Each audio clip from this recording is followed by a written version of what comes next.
Apocalipsis Misterio Revelado. Manual de Estudio Bíblico. Por Eibar Galíndez.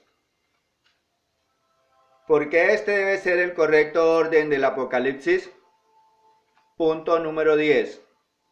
Apocalipsis 11:14. El segundo ay pasó. He aquí el tercer ay viene pronto.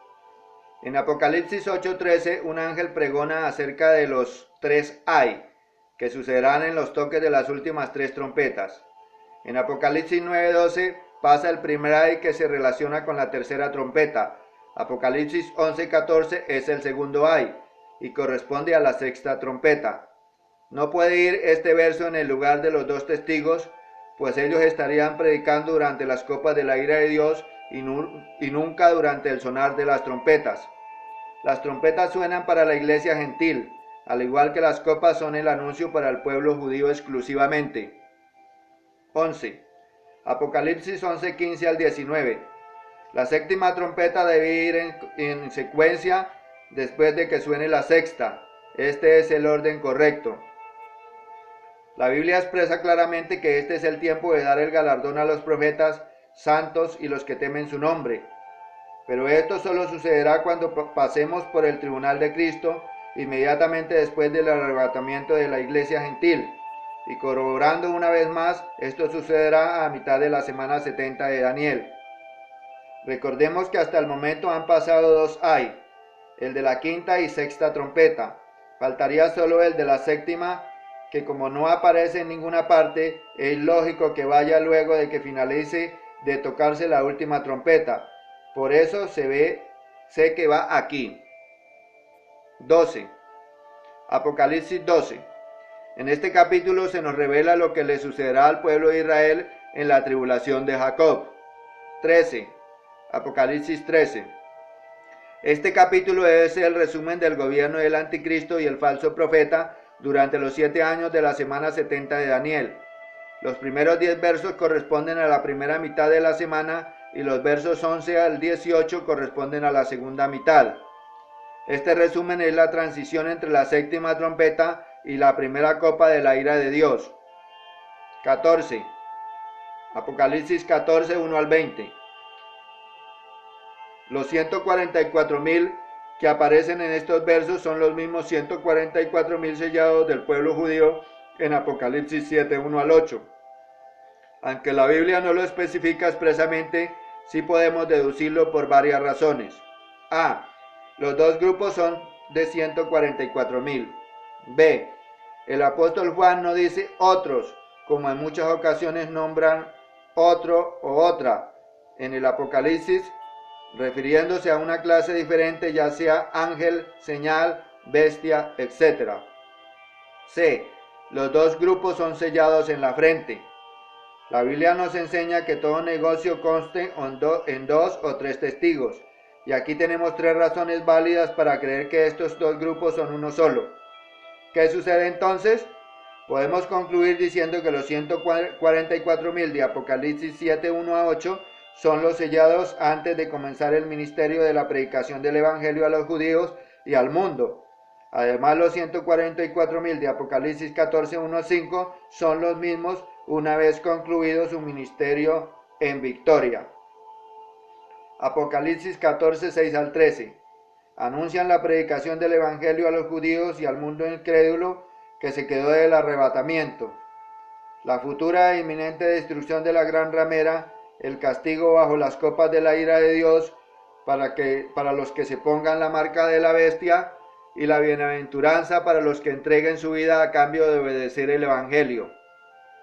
Apocalipsis 14, 14 al 20. Exactamente el verso 19 nos da a entender que esto acontecerá durante la ira de Dios. ¿Qué sucederá? La tierra y sus moradores serán cortados, cegados y separados según tengan la marca de la bestia o no la tengan. Podemos asegurar entonces que estos versos del capítulo 14 corresponden a la continuación del capítulo 7, 1 al 8, pues claramente se indica que todo esto acontecerá a los que no escuchen la verdad del Evangelio, por lo que serán castigados durante la ira de Dios. Los 144,000 sellados estarán aliados con los dos testigos en la predicación del Evangelio al pueblo judío y al mundo entero, Por estos motivos los textos van paralelos. 15.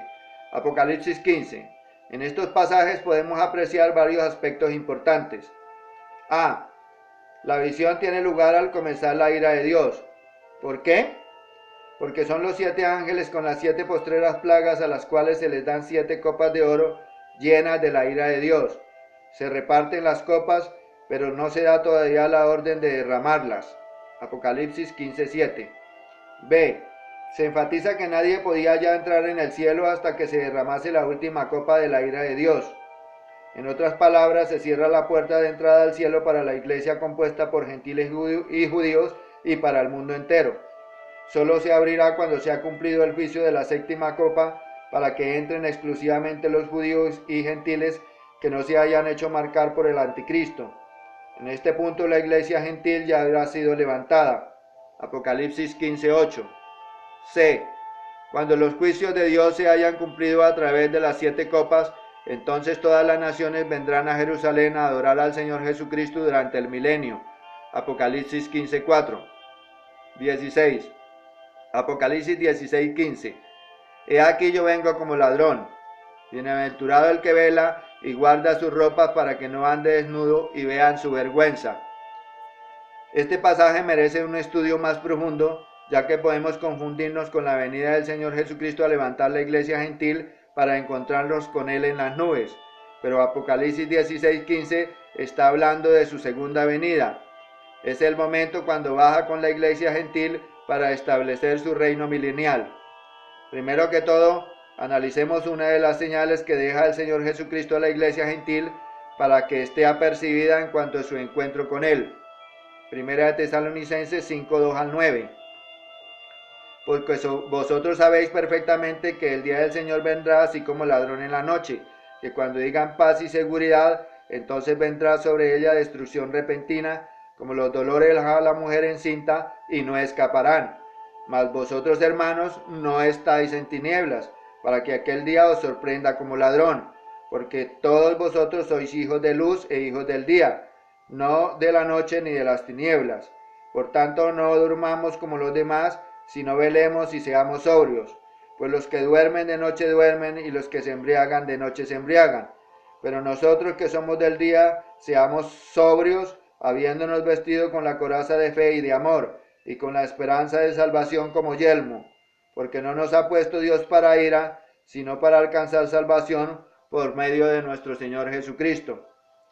Sabemos que el Señor Jesucristo se refiere en este pasaje al arrebatamiento de la iglesia gentil por 3 razones. A. Capítulo 5:3. Cuando digan paz y seguridad, entonces vendrá sobre ellos destrucción repentina. Esto será a la mitad de la semana 70 de Daniel y sucederá cuando comience la abominación desoladora. Además, marcará la pauta en la que el anticristo se sentará en el templo de Dios para que lo adoren. Y será justo en ese preciso momento cuando rompa el pacto con el pueblo judío. Daniel 9:27. Y por otra semana confirmará el pacto con muchos. A la mitad de la semana hará cesar el sacrificio y la ofrenda. Después, con la muchedumbre de las abominaciones vendrá el desolador hasta que venga la consumación y lo que está determinado se derrame sobre el desolador. B. El verso 9 nos confirma que Dios no ha puesto a la iglesia gentil para pasar por la ira de Dios, sino que nos salvará de la ira venidera. ¿Cómo? Levantándonos antes. Para más claridad podemos ver este texto en otras versiones. Primera de Tesalonicenses 5:9. Porque Dios no nos ha elegido para sufrir su castigo, sino que nos ha elegido para tener salvación por medio de nuestro Señor Jesucristo. Versión Palabra de Dios para Todos. Porque Dios no nos ha llamado para castigarnos, sino para que recibamos la salvación por medio de nuestro Señor Jesucristo. Traducción Lenguaje Actual. Porque Dios no nos ha destinado a recibir el castigo, sino a alcanzar la salvación por medio de nuestro Señor Jesucristo. Dios habla hoy. C. El texto 4 relata que el Señor Jesucristo no nos ha dejado señales para que no nos extraviemos del verdadero camino. El Señor Jesucristo nos ha dejado señales para que no nos extraviemos del verdadero camino. No tenemos por qué dejarnos confundir y mucho menos dejarnos sorprender, pues si escudriñamos las señales y las seguimos, entonces el arrebatamiento de la iglesia gentil no nos tomará por sorpresa. Apocalipsis 3:3. Acuérdate pues de lo que has recibido y oído, y guárdalo y arrepiéntete, pues si no velas, vendré sobre ti como ladrón, y no sabrás a qué hora vendré sobre ti.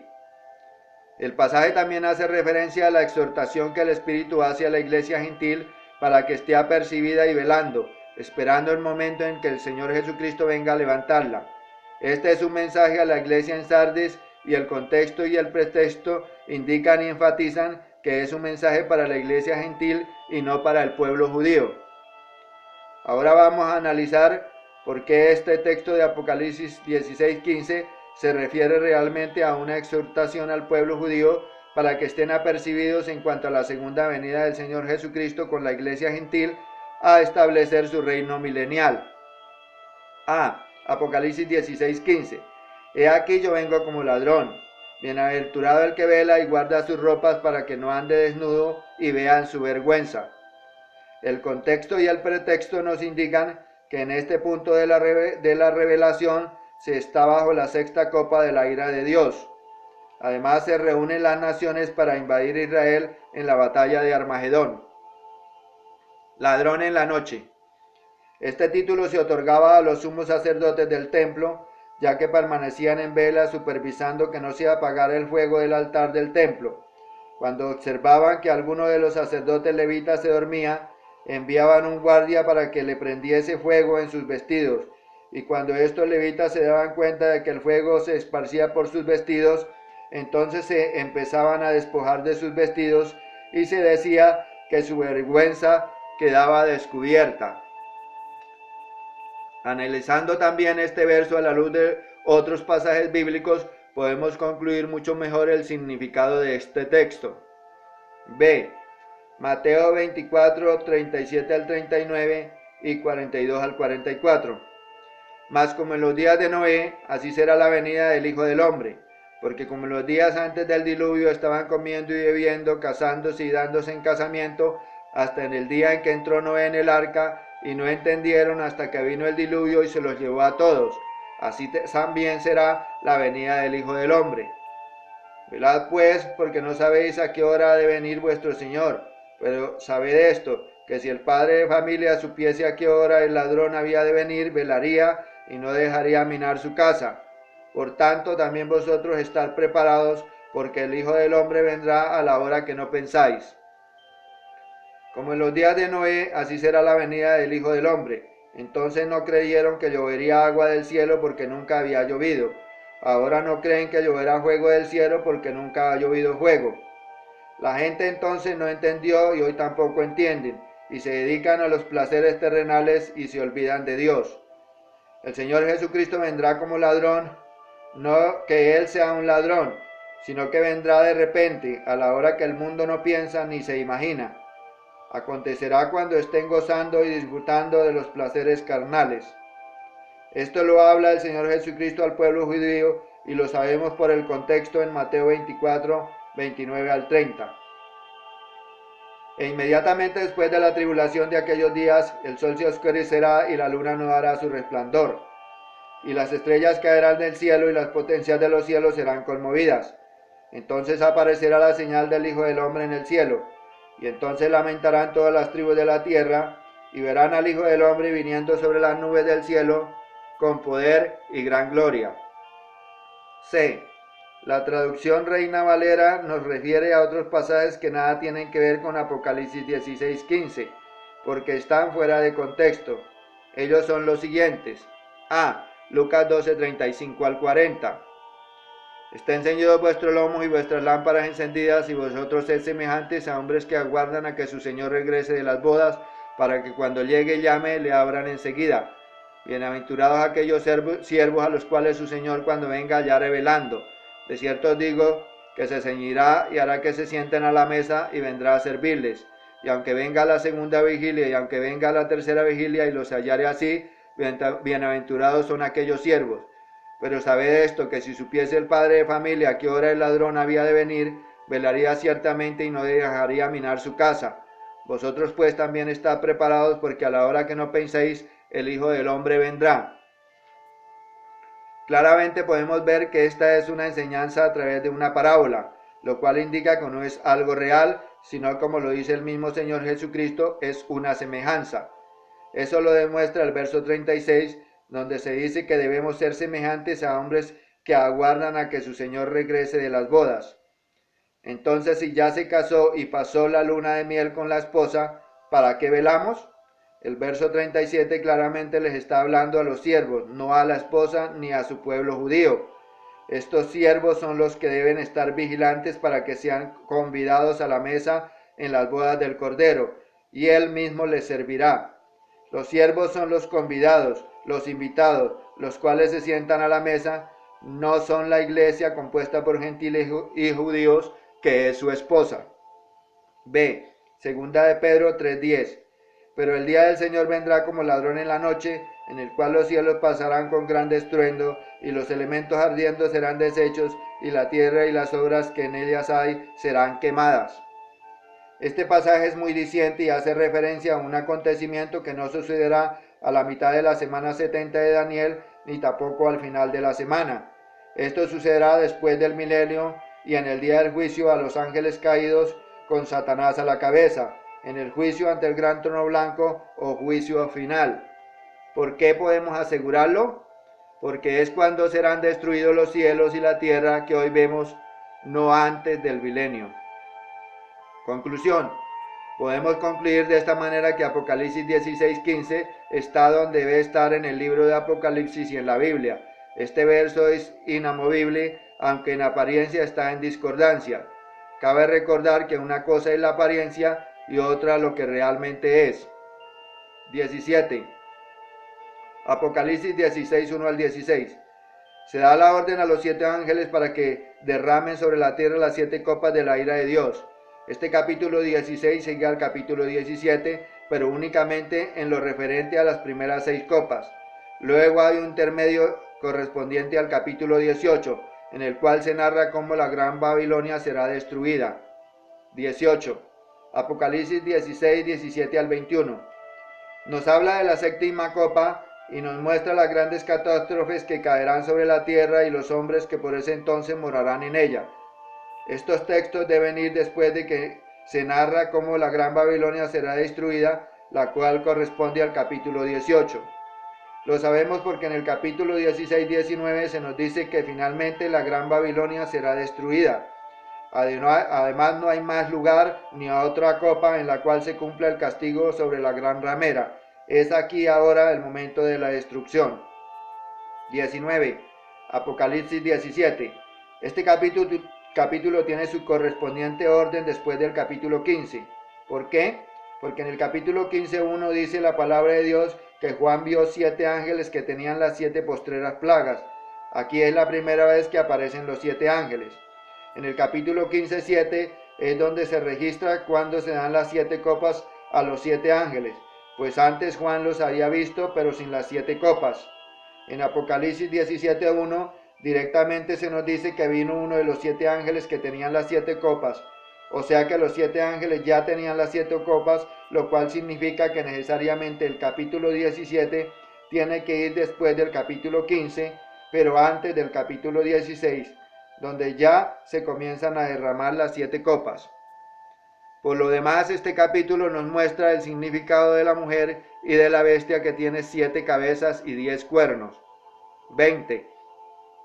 Apocalipsis 18. Este capítulo nos narra cómo será la destrucción de la gran ramera y el lamento de las naciones del mundo porque esta abominable ciudad ha sido destruida en una hora. Este capítulo debe ir ordenado enseguida que se derramen las 6 copas de la ira de Dios del capítulo 16, 1 al 16. En el capítulo 18 se muestra cómo será la destrucción de la gran ramera. En los capítulos 16, 17 al 21 se muestra finalmente la destrucción en sí. Por esto precisamente el capítulo 18 va primero y luego el capítulo 16, 17 al 21. Apocalipsis 16, 19. La gran ciudad posee todas las características de Sodoma. ciudad destruida por sus abominaciones sensuales. Egipto, país entregado a adorar múltiples dioses. Jerusalén, ciudad de tradición religiosa, rebelde a Dios y además incrédula. Babilonia, cuna del paganismo idolátrico y de la corrupción moral. Podemos resumir que la gran ciudad posee todas las características decadentes de Sodoma, Egipto, Jerusalén y Babilonia juntos. Por eso es la madre de las rameras y de las abominaciones de la tierra. La gran Babilonia igual a la gran ciudad. Apocalipsis 18:2, 10, 16, 18, 19 y 21. 14:8, 16, 19, 17, 5 y 18.